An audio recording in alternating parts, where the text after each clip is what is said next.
नमस्ते साथियों, आप सभी का स्वागत है हमारे मेहरा क्लासेस में। मैं अर्पिता, आपकी हिंदी के एजुकेटर।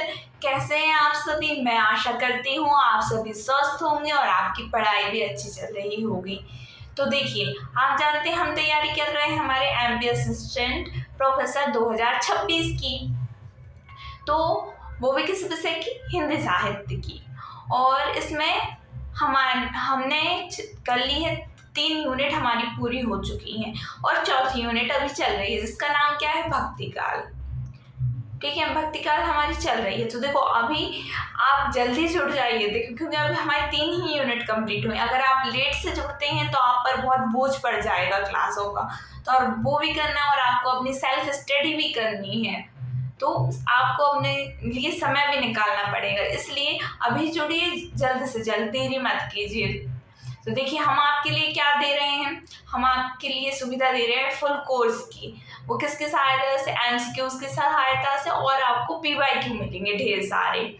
और आप जानते हैं कि हमारे 2025 में सिलेबस तो यही है, उसका भी 2025 वाला जो हुआ थे, तैयारी हुई थी, तो आपको वो बैच भी हम पूरा देंगे। उसमें आपको पूरे नोट्स मिलेंगे, फुल कोर्स मिलेगा और सारे टेस्ट वगैरह भी हम आपको देंगे उसके। ठीक है, और क्या है, अभी हम जो तैयारी कर रहे हैं एमसीक्यूज की। ठीक है, तो एमसीक्यूज में हम क्या कैसे चल रहे हैं? तो अभी हम कर रहे हैं टॉपिक वाइज। ठीक है, तो 3 यूनिट की हमने टॉपिक वाइज कवर कर लिए हैं अच्छे से, और जिसमें मैं आपको इम्पोर्टेंट क्वेश्चन, हमारे पीवाईक्यू वगैरह सब कुछ अच्छे से बताती हूँ। और फिर देखो, जब हमारी टॉपिक वाइज हो जाएंगे किसकी? 10वां यूनिट के। ठीक है, फिर उसके बाद हम चलेंगे अपने किसी यूनिट वाइज पर। ठीक है, पहले टॉपिक वाइज करेंगे, फिर यूनिट वाइज करेंगे। जब हमारे यूनिट वाइज हो जाएंगे, फिर उसके बाद हम फुल लेंथ वाले टेस्ट करेंगे हमारे। और देखिए, आपके लिए प्रैक्टिस अभी इसलिए भी जरूरी है, एक हो जाती, देखो, 2 चीजें जरूरी है हमारे लिए। एक तो हमारी प्रैक्टिस, क्योंकि हमारा परीक्षा में हो रही है अब नेगेटिव मार्किंग 1/4 की। और देखो, पढ़ना जरूरी है, मैं मानती हूँ, पर क्या है, उसे दोहराना भी जरूरी है। तो रिवीजन भी मैं आपको करवाऊंगी यहाँ पे साथ साथ समय के अनुसार। ठीक है, और आपको जब इतनी सुविधा समझ में आए, अच्छा लगे, तो हमारे साथ जरूर जुड़िएगा। हमारे देखो, इस नंबर की सहायता से आप जुड़ सकते हैं। हमारा नंबर है 9200925830, और आप प्ले स्टोर से हमारा मेहरा क्लासेस ऐप भी इंस्टॉल कर सकते हैं। तो देरी मत कीजिए, जल्दी जुड़िए। और देखो, ये हमारे 2025 का बैच आपको मिल ही रहा है, साथ में मैं तैयारी करवा ही रही हूँ 2026 के लिए। तो आपको 2 चीजें मिल रही हैं। ठीक है, तो ये मौका आपके लिए सुनहरा है, तो गवाइए ना, क्योंकि 2 चीजें मिल रही हैं साथ में, इससे अच्छा क्या नहीं होगा। ठीक है, तो फिर आज हम करेंगे कुछ पीवाईक्यू किसके, तो वो देख लेते हैं आगे। देखिए, हम कर रहे हैं, हमारे क्या है, इकाई 3 का नाम क्या है? हिंदी साहित्य का इतिहास। इसमें क्या है, मैंने आपको हिंदी साहित्य लेखन की परंपरा तो यूट्यूब पे कराई दी है। ठीक है, उसके बाद आज हम करेंगे यहाँ पर रासो काव्य और लौकिक साहित्य, प्रवृत्तियां और प्रमुख कवि। पहले इसमें हम कुछ जानकारी देखेंगे, और फिर जानकारी के बाद, ठीक है, कुछ जानकारी देख लेंगे, फिर उसके बाद हम क्या देखेंगे? जानकारी के बाद देखेंगे हम पीवाईक्यू। पीवाईक्यू क्यों देखेंगे? क्योंकि देखो, हमारे लिए कैसे पता चलेगा कि हमारी परीक्षा में क्या आ रहा है? वो हमें पता चलेगा हमारे पीवाईक्यू की सहायता से। ठीक है, क्योंकि उसी में पता चलेगा कौन सा टॉपिक हमें इम्पोर्टेंट हो रहा है, कौन सी चीज नहीं पढ़नी है, कितना किस पर जोर देना है। तो उसके क्या हम पीवाईक्यू करनी है। तो पहले हम कुछ जानकारी देख ले रहे हैं किसकी? रासो काव्य की। ठीक है, तो चलते हैं हम अपने। देखिए, आप जानते हैं रासो काव्य किस में आता है? रासो काव्य ये हमारा आता है आदिकाल में। किसमें? आदिकाल में। किसमें आता है? आदिकाल में। और आप जानते हैं हमारे कौन से आलोचक जरूरी हैं? रामचंद्र शुक्ल। रामचंद्र शुक्ल इसे क्या कहते हैं? वीरगाथा काल कहते हैं। वीरगाथा काल कह देते हैं। और वीरगाथा काल कहते हुए ये रासो के बारे में किस में बताते हैं? प्रकरण 3 में। प्रकरण 3 में हमें बताते हैं। उसका नाम क्या रखते हैं? देश भाषा काव्य, मतलब देश की भाषाओं में लिखा गया जो काव्य हमें मिलता है। ठीक है, इसमें राजस्थानी डिंगल पिंगल का मिश्रण रहता है, कुछ बुंदेलियां की रचना हमें मिलती है बुंदेली में, तो क्या हमें देश भाषा काव्य में आ जाता है। ठीक है, तो फिर आप बताइए इसमें कौन कौन सी रचनाएं हुई थी, हम वो देखेंगे।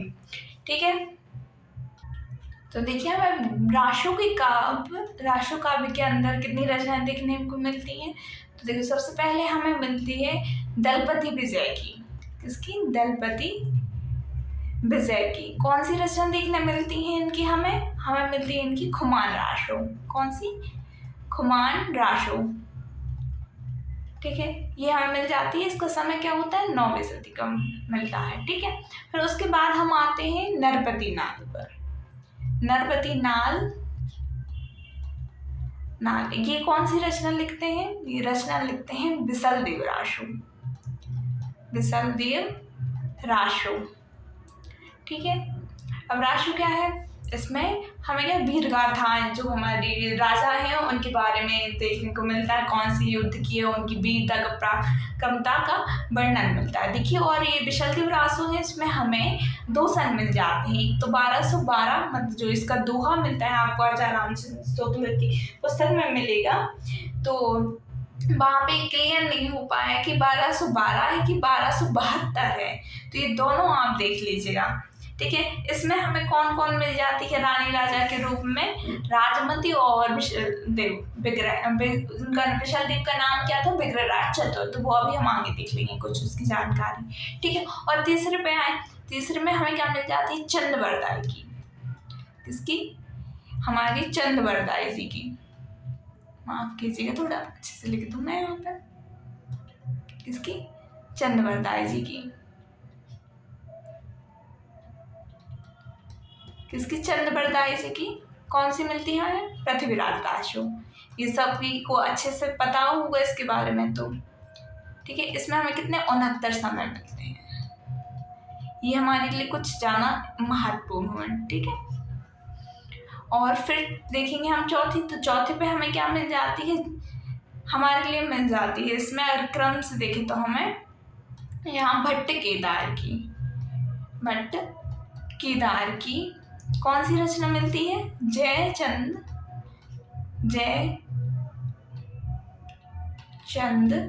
प्रकाश। ठीक है, जयचंद प्रकाश मिल जाती है इनकी, जिसका समय क्या है? जिसका समय हमें मिल जाता है 1224। ठीक है, फिर इसके बाद हम आगे बढ़ेंगे तो हमें 5वीं रचना मिल जाएगी मधुकर कवि की। ठीक है, मधुकर कवि की देखेंगे तो मधुकर कवि का जो रचना है वो कौन सी मिलती है हमें?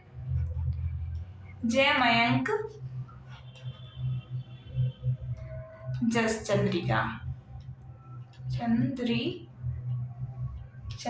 ठीक है, चंद्रिका, इसका समय क्या है? हमें 1243 मिलता है। और ये दोनों रचनाएं हमें किस में मिलती है? देखो, ये हमें मूल रूप से ये रचनाएं प्राप्त नहीं हुई हैं। इनका जो जिक्र होता है वो जिक्र होता है सिंघ्याज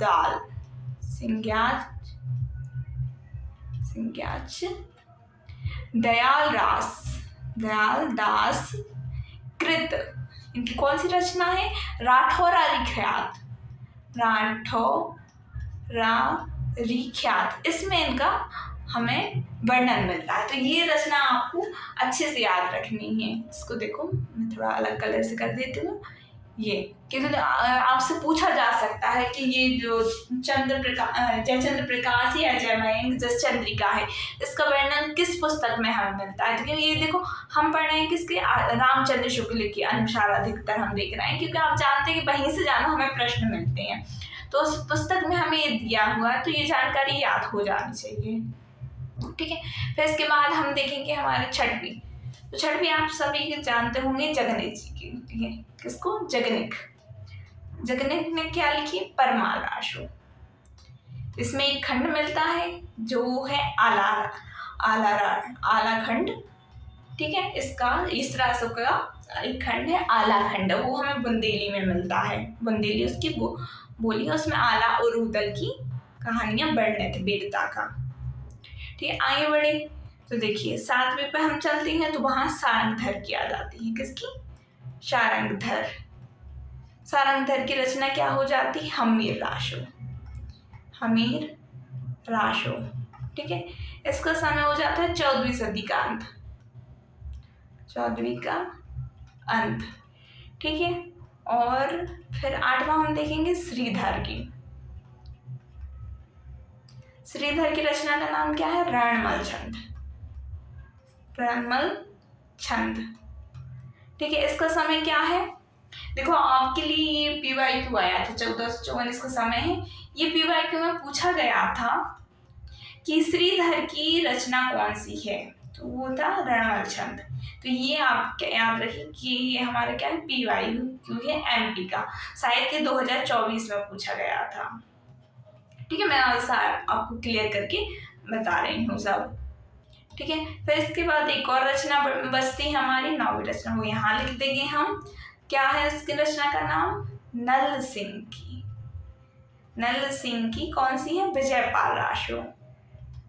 विजय पाल राशो, पाल, ठीक है, पाल राशो, ठीक है। तो ये रचनाएं क्या है आपको याद कर लेनी, कौन सी रचना किसकी है, और इसमें हम जो और जानकारी देखेंगे आगे वो और।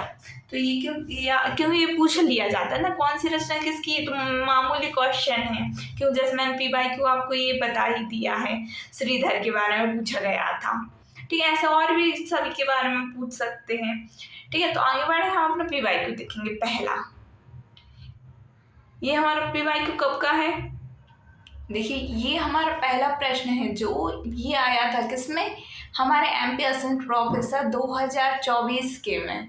तो ये हमारा PYQ अच्छे से याद रखना, क्योंकि मैं बताती चल रही हूँ, मैं सोच रही हूँ आपको PYQ के माध्यम से जितना अच्छे से समझा सकूँ। देखिए, पृथ्वीराज राशो को हिंदी का पहला महाकाव्य मानने वाले विद्वान कौन थे? आप जानते हैं कि आदिकाल से ही हमारी शुरुआत हो जाती है, वहीं से हम अपनी हिंदी की शुरुआत मानते हैं। तो इसमें पहला महाकाव्य किसने माना है पृथ्वीराज राशो को? तो आपके विकल्प हैं आचार्य हजारी प्रसाद द्विवेदी, मिश्र बंधु, श्याम सुंदर दास, आचार्य रामचंद्र शुक्ल। तुम बताइए कौन मानता है कि पृथ्वीराज राशो हिंदी का पहला महाकाव्य है? कौन मानते हैं? तो आप सभी जानते होंगे, ये मानते हैं हमारे, कौन मानते हैं? आचार्य रामचंद्र शुक्ल जी। क्यों? क्योंकि देखो इसमें हमें क्या है, अच्छा ये जो रचना है हमारी किसकी? चंद्रबरदाई जी की, पृथ्वीराज राशो। पहले हम देखेंगे किसकी है, ये हमारी चंद्रबरदाई जी की, ठीक है। चंद्रबरदाई जी की। इसमें समय कितने हैं? 69 समय हमें इसमें मिलते हैं, ठीक है। और जैसे कि आप सभी जानते हैं कि ये कहा जाता है जिस दिन जो पृथ्वीराज थे और चंद्रबरदाई थे एक ही दिन इनका जन्म हुआ था, और एक ही मतलब साथ ही में इन दोनों की मृत्यु हो गई थी। तो चंद्रबरदाई जी पृथ्वीराज राशो पूरा नहीं कर पाए थे, तो ये किया था पूरा किसने? इनके पुत्र ने। पुत्र का नाम क्या था इनके? जलहड़। क्या नाम था? जलहड़। जलहड़, तो ये उनके पुत्र का नाम हो जाता है। तो आपको समय तो याद रखने कितने समय है, और उनके पुत्र का नाम याद रखिए। और देखो शुक्ल जी बताते हैं हमें कितने 2500 पृष्ठों का, मतलब इतने बड़े पृष्ठ, मतलब जनसंख्या वाले पृष्ठों का महाकाव्य मिल जाता है, ठीक है। और इसमें क्या है, बहुत से छंदों का प्रयोग हुआ है, बहुत सारे छंद हमें मिलते हैं। क्योंकि इससे मिला जुला एक प्रश्न हमारे राजस्थान में पूछा गया था, राजस्थान के प्रोफेसर वाले एग्जाम में, कि देखो इसमें समय कितने हैं, पृष्ठों की संख्या क्या है, और किसने पूरा किया, और जलहड़ के बारे में। और एक और माना गया था, मैं यहाँ पे थोड़ी छंद बता दूं फिर बताती हूँ। इसमें हमें कौन कौन से मिल जाते हैं? कवित्त मिल जाते हैं, देखो कवित्त, दूहा, ठीक है, मतलब दोहा कहा जाता है पर उसे दूहा लिख देते हैं।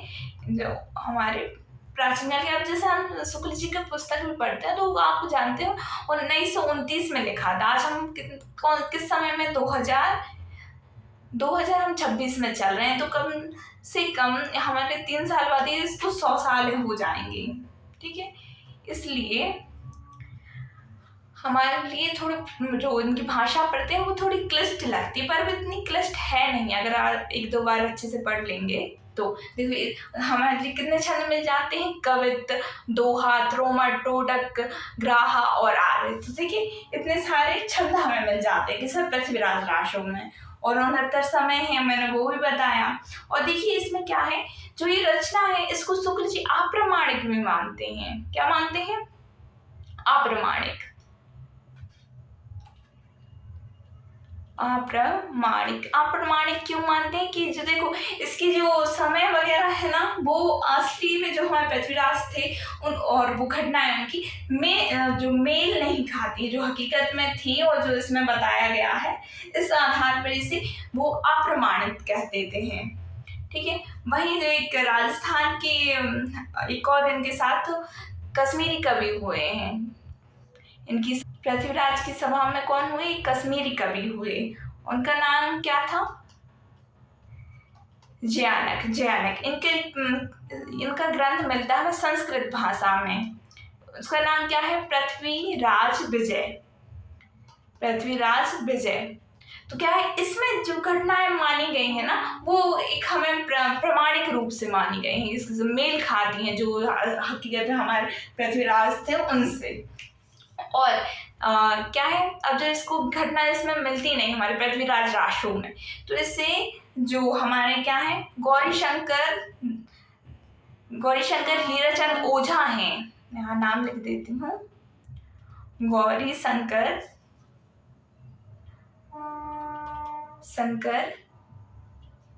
हीराचंद ओझा, ये इससे भाटों की कल्पना मान लेते हैं। भाटों की कल्पना आप जानते हैं, मतलब भाटों का मतलब तिब्बती लोगों को कहा जाता है भाटों, क्योंकि आप जानते हैं कि जैसे आदिकाल की शुरुआत, अब जैसे हमारी जब हिंदी साहित्य आधुनिक समय में लिखा जा रहा, जैसे ढूंढी जा रही थी रचनाएं बहुत सी, तो जो हमारे राहुल कीर्त्यान जी थे तो वो वहाँ पे तिब्बत यात्रा के लिए गए थे, आपने पढ़ा भी होगा, हमारे जब नेट सेट की तैयारी कर रहे होंगे आप, तो वहाँ वो के भाटो शब्द यूज करते हैं, ये भाटो शब्द वो ही है। ठीक, तो आप इतनी जानकारी इसकी बहुत अच्छे से देख लीजिएगा। ये हमारे पीवाई की हुई, क्योंकि पहला महाकाव्य किसने माना है पृथ्वीराज रासो को? आचार्य रामचंद्र शुक्ल। इसमें समय कितने हैं हमारे? 69 समय है। जलहर ने पूरा किया है, 2500 पृष्ठों का है। इसमें सारे हमारे लिए छंद देखने मिल जाते हैं। ठीक है। और गौरीशंकर हीराचंद ओझा इसे क्या कहते हैं? अप्रामाणिक, मतलब भाटों की कल्पना मान लेते हैं। ठीक है, आगे बढ़े। अब हम अपना दूसरा प्रश्न देखेंगे। देखिए किसके बारे में है? विशल देव रासो के बारे में हमारा दूसरा, ये भी पीवाईक्यू ही है। ये पीवाईक्यू हमारे किसका है? 2025 का है। 2025 का जो हमारा एग्जाम हुआ था एम्पियर्सन प्रोफेसर का, उसका है। तो इसमें हम क्या देखेंगे? विशल देव रासो की रचना कितने खंडों और सर्गों में हुई? ठीक है, तो ये आपके लिए बहुत आसान प्रश्न होना चाहिए, जानो ये टफ नहीं है। तो देखिए इसमें क्या है, 6, 3, 5, 4। तो पहले आप मुझे बताइए ये विशल देव रासो रचना किसकी है? बताइए, ये रचना आपको एकदम दिमाग में हो क्लिक कर जानी चाहिए कि ये रचना किसकी है, क्योंकि आपको मैं पहले बता चुकी हूँ। ठीक है, ये रचना है नरपति नाल की। ठीक है, तो आप देखो ये प्रश्न कहाँ से बना है, ये भी आप जानते होंगे कि जब आप आचार्य रामचंद्र शुक्ल जी का जो ग्रंथ पढ़ते हैं, ठीक है, उसमें ही जब आप जब इसका प्रश्न खोलते हैं, मतलब जो तीसरा प्रकरण चल रहा है, उसमें वीर रासो खोलेंगे जब, तो उसमें विशल देव रासो दूसरे नंबर पर आता है। आपने देखा होगा, पहले कुमार रासो की बात होती है, फिर विशल देव की, फिर वहां उसके खंड भी हमें देखने मिल जाते हैं। तो इसके खंड हमें कितने बताए जाते हैं? इसके खंड बताते हैं शुक्ल जी 4। तो हम देखेंगे उन 4 खंडों में क्या क्या था। तो देखिए, ये तो मैं पहले बता चुकी हूँ किसकी रचना है, विशल देव रासो की। मतलब विशल देव रासो किसकी रचना है? नरपति नाल की। तो इसमें देखो विशल देव के बारे में बात है, विशल देव और राजमती के बारे में। किसकी? विशल देव और राजमती। तो आप देखिए, ये विशल देव है, इनका असली नाम क्या था? विग्रह राज चतुर्थ। ठीक है, विग्रह राज चतुर्थ नाम मिल जाता है इनका। तो उनकी पत्नी कौन थी? राजमती थी। ठीक है, तो अब इसमें हमें कितने मिलते हैं? 4 खंड मिलते हैं। ठीक है, 4 खंड के बारे में हम यहाँ देखेंगे। तो देखिए पहले खंड में हमें क्या मिलती है? पहले खंड में हमारी जो कथा है वह होती है मालव के भोज परमार की पुत्री राजमती, मतलब भोज परमार की पुत्री थी राजमती। राजमती से मतलब राजमती से संभाषण के राजकुमार विशाल देव का विवाह। किसका? विशाल देव का विवाह। इनका क्या होगा? विवाह हो जाएगा। पहले विशाल देव का हमें क्या देखने मिल जाएगा इसमें? विवाह। पहले में विवाह हो गया। फिर क्या है? विशाल देव राजमती से रूठकर उड़ीसा के लिए प्रस्थान हो जाते हैं और 1 वर्ष वहां रहते हैं। क्या चले जाते हैं? विशाल देव उड़ीसा चले जाते हैं रूठकर, वो भी 1 वर्ष के लिए। ठीक है, अब जब वो 1 वर्ष के लिए चले गए तो वहां हमें क्या हो जाएगा? यहाँ पे राजमती जी को वियोग हो जाएगा। ठीक है, ब्रह्मवर्णन। तो ब्रह्मवर्णन कैसे? 1 साल के लिए गए हैं तो 1 साल में आप जानते हैं 12 महीने होते हैं, तो यहाँ हमारा क्या हो जाएगा? 12 मासा। 12 मासा मतलब वियोग में होता है कि जो हमारी स्त्री है मतलब नायिका है उसको 12 महीनों में कैसा कैसा फील हो रहा है, कैसा फील करती। गर्मियों में उसका शरीर तप रहा है, ठंड में सिकुड़ रहा है, जब वो हम बरसात में हरी हरी घास खिली देखती है, मतलब फूल खिल रहे हैं, तो उसको बहुत खराब लगता है। तो ऐसे फील किया जाता है 12 महीनों में, तो उसे कहते हैं 12 मासा। ये मतलब 12 मासा प्रथम बार हमें विशाल देव में देखने को मिलता है। ठीक है, तो लिख देते हैं हम क्या? प्रथम बार।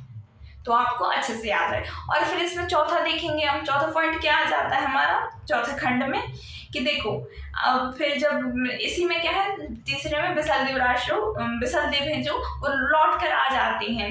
तो फिर चौथे में क्या है, जो भोज है मतलब राजमती के पिता, वो राजमती को अपने घर ले जाते हैं। तो विशाल देव राजमती को वहां से लौट के ले आते हैं।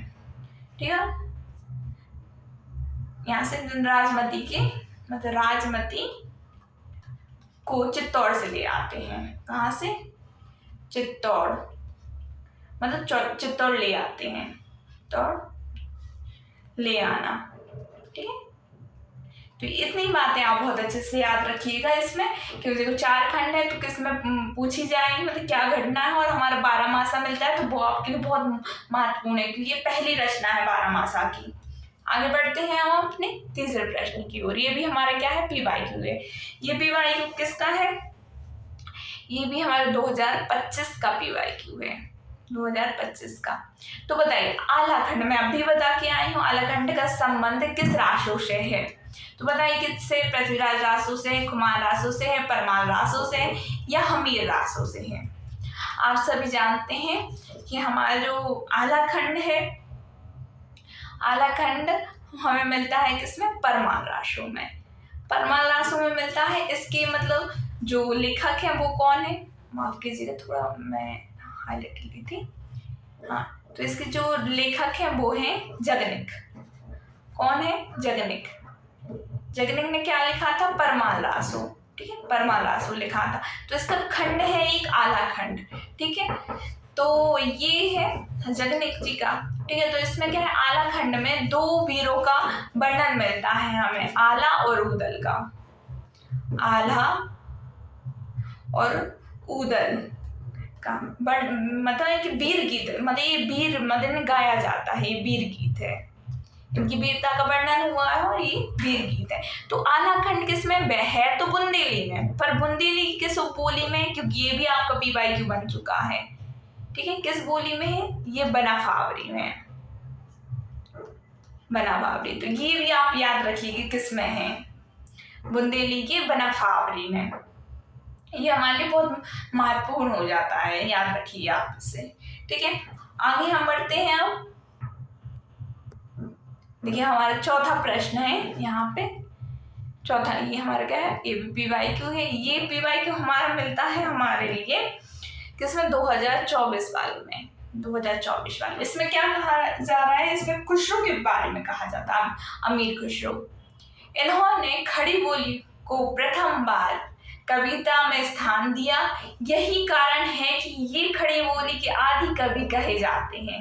अमीर खुसरो के लिए उपरोक्त कथन किस विद्वान का है? आप जानते हैं हमारी खड़ी बोली के प्रथम कवि के रूप में कौन आते हैं? अमीर खुसरो आते हैं। अमीर खुसरो को शुक्ल जी किस में रखते हैं? फुटकल में। फुटकल में रख देते हैं। फुटकल में इसलिए रख देते हैं क्योंकि देखो हमें क्या है, पहेलियां मुकरियां वगैरह मिलती हैं और खड़ी बोली का है, इसलिए इनमें बहुत सारी विशेषताएं मिलती है अमीर खुसरो में। तो देखिए इसमें विकल्प देखेंगे हम क्या है, डॉक्टर नगेन, आचार्य रामचंद्र शुक्ल, राम कुमार वर्मा या नामवर सिंह। तो बताइए इसका उत्तर हमारा क्या होगा? आप जानते हैं तो खुसरो किसके लिए फेमस है? ये पहेलियां मुकरियों के लिए फेमस है अधिकतर। किसके लिए? पहेलियों के लिए और मुकरियों के लिए। मुकरियां आप जानते हैं कैसे? देखो जैसे कि कुछ बात की जा रही है तो आपको लग रहा है कि इसका उत्तर कुछ और है, पर वहीं से वो कहने वाला है जो बात कह रहा है उसको पलट देता है, तो क्या है फिर दूसरा उत्तर निकल आता है, तो उसे क्या कहते हैं? मुकरियां कह देते हैं। तो ये दोनों हमें चीजें किसमें मिलती हैं? अमीर खुसरो में। इनमें क्या है, शुक्ल जी ने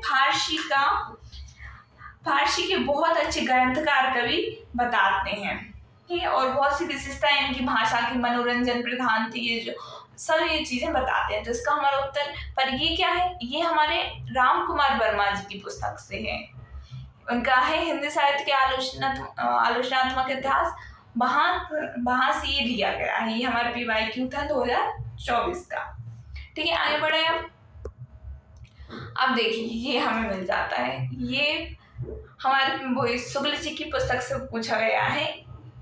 ये भी PYQ है। ये PYQ कब का है? 2024 का ही। ठीक है, तो इसमें क्या है, बाल चंद्र बिज्जल भाषा दुई नाही लागई दुज्जन हासा। पंक्ति किस ग्रंथ से उद्धृत है? तो बताइए किस ग्रंथ से है? पदावली से, कीर्ति पताका से, पुरुष परीक्षा से या कीर्ति लता से? तो आप जानते हैं किसकी है? ये हमारे विद्यापति जी की है। विद्यापति जी को क्या कहा जाता है? मैथिल कोकिल। क्या कहते हैं हम? मैथिल कोकिल। क्यों कहते हैं, क्यों कहा जाता है? इनकी पदावली के कारण मैथिल कोकिल कहा जाता है। ठीक है, और जो हमारी कीर्ति लता है ये हमें किस कवि के बारे में, मतलब किस राजा के बारे में, माफ कीजिएगा, तो ये है कीर्ति सिंह के बारे में। ठीक है, ये अपभ्रंश की है, ये मैथिली की है, और पुरुष परीक्षा शायद संस्कृत की है, और कीर्ति पताका ये हमें मिलती है शिव सिंह के बारे में, शिव सिंह के बारे में। इतनी चीजें आप याद रखिए, ये अपभ्रंश की हो जाती हैं, ये हमारी मैथिली की हो जाती है। इसी की पदावली के कारण की अधिक मतलब क्या है, प्रसिद्धि है। तो इसका उत्तर हो जाएगा हमारे क्या? कीर्ति लता। तो आप देख लीजिए कितनी रचना है विद्यापति जी की। इसको भी क्या है, शुक्ल जी कहाँ पे रखते हैं? फुटकल में रखते हैं अमीर खुसरो के साथ। ठीक है, ये आप देख लीजिए, बहुत महत्वपूर्ण हमारे विद्यापति जी हो जाते हैं। ठीक है, आगे बढ़ते हैं। अब हम देखिए, अब हमारा क्या आ जाता है? छठवां प्रश्न। छठवें प्रश्न में क्या कह रहे हैं? हिंदी में नक्सिक वर्णन परंपरा का आरंभ किस कृति से माना जाता है? नक्सिक वर्णन क्या होता है, मुझे पहले आप ये बताइए, जब तक मैं वो बताती हूँ आपको विकल्प। तो क्या है? राउलवीर, ढोलामार ब्रदोहा, बसंत बिलास, संदेश शासक। तो देखिए क्या है, जो नक्सिक वर्णन है, नक्सिक का मतलब जो स्त्री है, नायिका हो रही है, मैं तो हम क्या देखेंगे, नायिका है जो हमारी, नायिका के नख मतलब नाखून से उसके सिर तक का वर्णन, तो वो क्या कहलाता है? नक्सिक वर्णन। तो ये क्या पहले मतलब हमें किस में मिलता है? तो देखो इसमें राउलवेल है, तो राउलवेल में हमें मिल जाता है। राउलवेल हमारी 10वीं सदी की रचना है, ये उत्तर के रूप में आएगा आपका। इसमें रचना किसकी है? ये रोड कवि की। ठीक है, आपको ये बहुत अच्छे से याद होना चाहिए। ठीक है, और वहीं हम देखते हैं ढोला मारो दोहा, तो इसमें क्या है, ये किसकी है? कल्लोल की है। देखिए कल्लोल कवि की तो ये है, उसने 11वीं सदी में इसमें क्या 11वीं सदी में, ठीक है, दोहे जोड़े थे, ठीक है। और वहीं पे 17वीं सदी में कुशल राय ने इसमें क्या जोड़ दी थी, चौपाइयां जोड़ दी थी, चौपाइयां, ठीक है। तो ये याद रखिएगा, महत्वपूर्ण हो जाती हैं। तो बसंत विलास जो रचना है इसकी कवि क्या है, अज्ञात है, हमें पता नहीं चलता है इसके कवि कौन है। और संदेश राशक ये हमारे अब्दुल रहमान है, इसके अब्दुल रहमान, ठीक है। तो इतनी रचनाएं हो गई, इनको याद रखिएगा। और इसमें थोड़ी और मैं आपको रचनाएं बता दे रही हूँ कि लौकिक में हमें कुछ ही देखनी पड़ती है, ज्यादा नहीं। तो देखिए, जैसे हमारी कौन सी याद आती है, उद्दतन सूरी की, उद्दतन सूरी की। उनकी कौन सी रचना मिलती है, 9वीं सदी में कुवलय माला, कुवलय ला है यहाँ पे, लय माला, ठीक है, माला, ठीक है, कुवलय माला हो जाती है उनकी। और आपने रोड़ा कवि की तो देख ही रही। उसके बाद आते हैं हम दामोदर शर्मा पर, दामोदर शर्मा। इनकी रचना कौन सी मिलती है हमें 12वीं सदी में, मिलती है उक्ति व्यक्ति प्रकरण। ये क्या है, हमारा व्याकरण ग्रंथ हो जाता है, कौन सा, उक्ति व्यक्ति प्रकरण, ये हो जाता है व्याकरण ग्रंथ, व्याकरण, ठीक है, इसको याद रखना।